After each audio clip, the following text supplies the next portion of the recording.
अहो तुम्ही संन्यासी झाला, काम क्रोधे जवळीचा नाही गेला, व्यर्थ का विनाश केला, सावध होई. संसार व्यर्थ सांडिला, मुला बाळा तुटी पाडिला, नारायणा नाही जोडिला, सावध होई.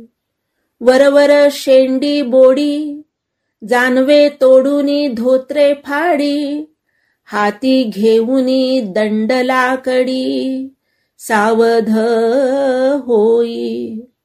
वरवर म्हणसी नारायण, अंतरी विषयावरी ध्यान, कासया संन्यास घेऊन, सावध होई. आता एक विचार, धरी तू संतांचा आधार, एका जनार्दनी सत्वर, सावध होई.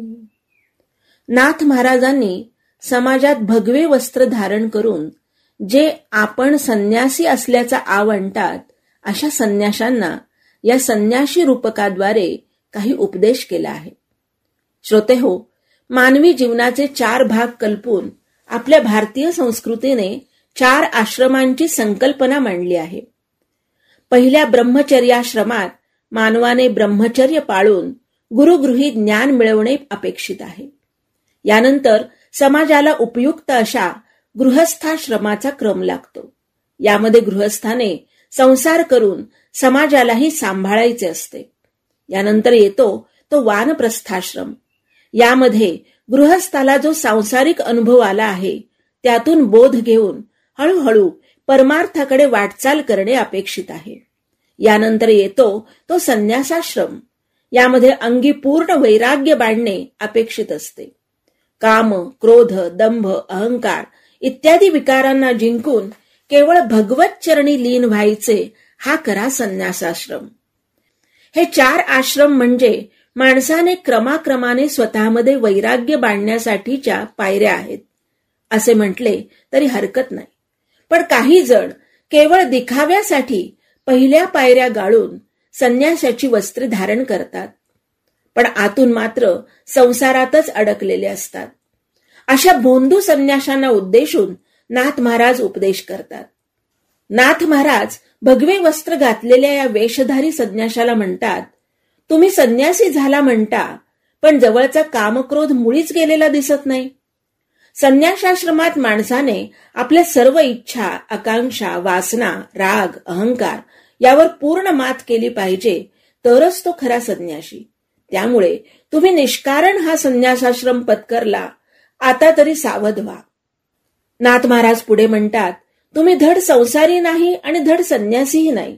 नुसते भगवे वस्त्र धारण करून आणि तोंडाने नारायण नारायण म्हणून परमेश्वर प्राप्त होतो की काय? तेव्हा बाबांनो, सावध व्हा आणि सत्याचा मार्ग धरा. संन्यासी म्हटले की आपल्या डोळ्यासमोर डोक्यावर शेंडी, जानवे तोडून आणि धोत्रे फाडून, भगवा पंचा गुंडाळून, हातात लाकडी दंड घेतलेल्या संन्याशाची आकृती समोर उभी राहते. पण हा सर्व वरवरचा वेश आहे. मनातून अशा माणसाला अजूनही संसारातील गोष्टी खुणावत असतात. त्यामुळे सर्व संग परित्याग हा वरचा नसून तो अंतरंगातला असावा लागतो. याकरता बाबांनो, सावध व्हा.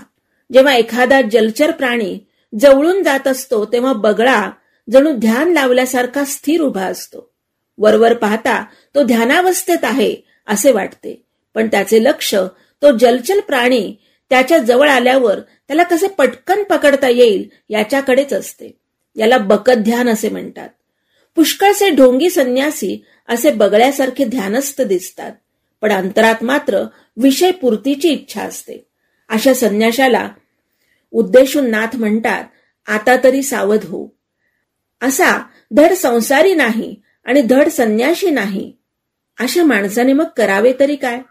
यावर नाथ म्हणतात, आता तू संतांना शरण जा, म्हणजे तुझे कल्याण होईल. श्रोते हो, आपणही संतांना शरण जाऊया, म्हणजे आपले कल्याण होईल.